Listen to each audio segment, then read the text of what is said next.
Hello, in this video I want to explain why demonetization is not an effective way to get rid of black money. Here's the background. The government of India on November 8th declared that all 500 rupee and 1000 rupee is not legal tender and all existing currencies would have to be exchanged by the bank. If the money that is declared in the bank is more than the income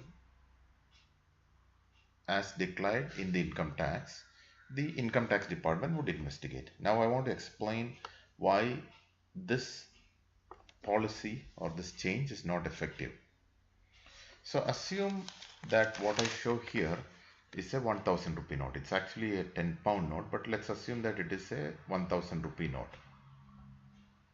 Now if I were to tell you that I'm going to give this 1000 rupee note to you for free, my question is, will you accept it? Will you accept it even though this is not legal tender? I'm sure many of you will accept it. Let's say 90% of you will accept it. Now I'm going to increase the stake a little bit. I'm going to say, well, I'll give this 1000 rupees to you, but in return, you have to give me something. You have to give me 100 rupees. Will you accept it? Some people might. Let's say it's not 90%, it's now 80% of the people who will accept this 1000 rupee note and give me 100 rupee in return. Now let's say I simply start a bidding war.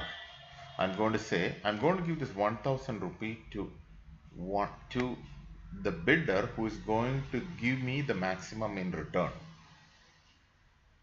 Now slowly the bidding will start, and at some point it will reach an equilibrium, and let's say it's 500 rupees. The highest bidder is willing to accept this 1000 rupee, which is not a legal tender anymore, and will be willing to give me 500 rupees in return. So that will be the case. I'm very curious to know what your equilibrium point is. So please add a comment below and say what exactly are you willing to give uh, for you to accept this 1000 rupees. In other words, if I give you 1000 rupees, how much are you willing to return? And that number will vary from people to people. And for argument's sake, let us say the maximum bid that I can get from you is 500 rupees. Now the point is that you would accept this 500 rupees even when you are not in duress. Now take this case with a poor person. Right? What about a poor person? What would he be willing to pay, especially in this situation when he's out of a job and he needs to sustain the family? I'm sure he will be, if it's a true bidding, he will be willing to give more in return to get this opportunity to get this 1000 rupees.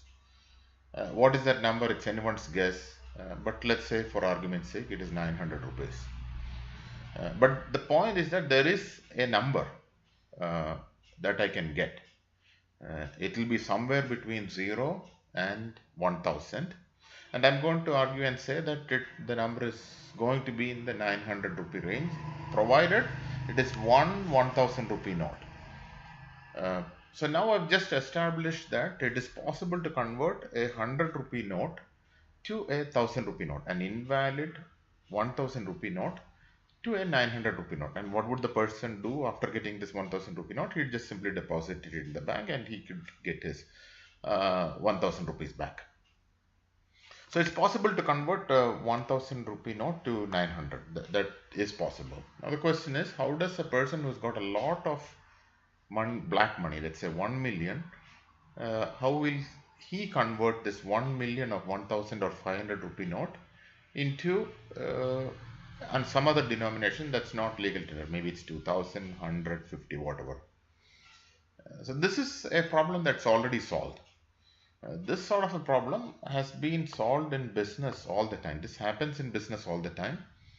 If you think of a consumer who is willing to pay for one soap, and a manufacturer who needs to produce or who has produced 1 million soap.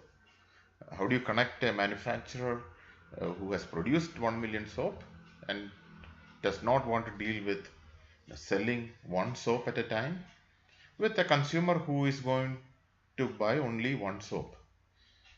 That's an easier problem. That's done. That's already solved. Distribution channel solve this problem. There is a network of large and small distributors and wholesalers that will essentially act as intermediaries who will convert this 1 million soap into pieces of one soap each. That is a solved distribution problem. The same mechanism exists for illegal goods as well. Narcotics, marijuana, whatever, they all follow this similar distribution mechanism. Um, it's not a one-to-one comparison. The risks for illegal activities are higher, and hence the distributors will claim a higher profit. So compared to soaps and oils, where the intermediaries profit might be 2 to 3%, when we talk about illegal activities, the profits would be higher because the risks are higher. This is exactly what will happen in case of demonetization. On one hand, you have somebody who has got a million rupees, and on the other hand, you have a person who is willing to convert only a small portion, 1,000 rupees. So a distribution channel would automatically set up. Since this is risky and illegal, the distribution channel will demand a rate for all of those, and the distribution channel will certainly be set up. This will happen. The only variable is the cost. What will the ultimate rate be for a person who has got a million rupees? How much percentage would he have to pay? That's the only variable here. The distribution channel will be set up no matter what. And this is exactly what Raghuram Rajan has said, the previous RBI governor has said. I'm quoting him. In the past, demonetization has been thought of as a way of getting black money out of circulation, because people then have to come and say, how do I have this 10 crores in cash sitting in my safe? And they have to explain where they got the money from. It is often cited as a solution. Unfortunately, my sense is the clever will find ways around it. They will find ways to divide up their hoard into smaller pieces. This is what Raghuram Rajan had said in one of his previous lectures. And that will happen, and I believe that is what is happening today. Again, it is not a question of not happening. This will happen. The only reason why this will not happen is if the person who has got a 1 million rupees somehow felt bad that he's doing illegally and decides to decides not to encash, or if he feels that the risks are high. Again, you're talking about an individual who has hoarded money, who has circumvented taxes. Don't you think he'll be willing to accept some risks? And why does he turn a saint all of a sudden? So this will happen. The only way to solve this is to lower the incentives. And this is precisely the reason for the new income declaration scheme by the government. With the new income declaration scheme, the government has really established a ceiling. The new income declaration scheme by the government said if you have unaccounted money, you can deposit it into a special account. You will lose 50% upfront, and then you would have to put 25% into a special non-interest bearing deposit that you can withdraw after 4 years or so. The remaining 25% you can keep it. So essentially the government has said, look, you can convert your black money into white money, and that will cost you, let's say, about 40% if you take the present value of your future money. So if you have 1 million, you will get 400,000 essentially. So that's the ceiling that the government has established. Now people who have black money have a choice. Should I pay this 30% to get my currency converted and remain in black, or should I pay 50% or 60% to the government and convert the money to white? I suspect many will choose the later, because then this is a problem that you have got a permanent solution for, and some people will choose the former, which is trying to convert it via this illegal market. So now if this option was not provided, if government had not provided this option, many people would of course choose the 30% option to get the currency converted. So that's really the reason for this new income declaration scheme.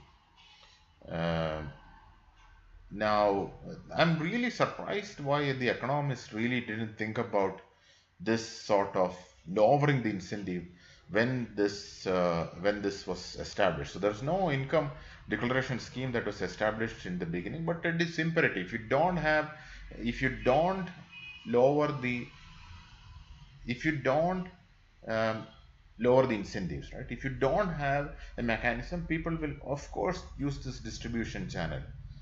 So this whole income declaration scheme seems like an afterthought, and that's really surprising. And I don't understand why that was the case. So that's all what I wanted to say. Thank you.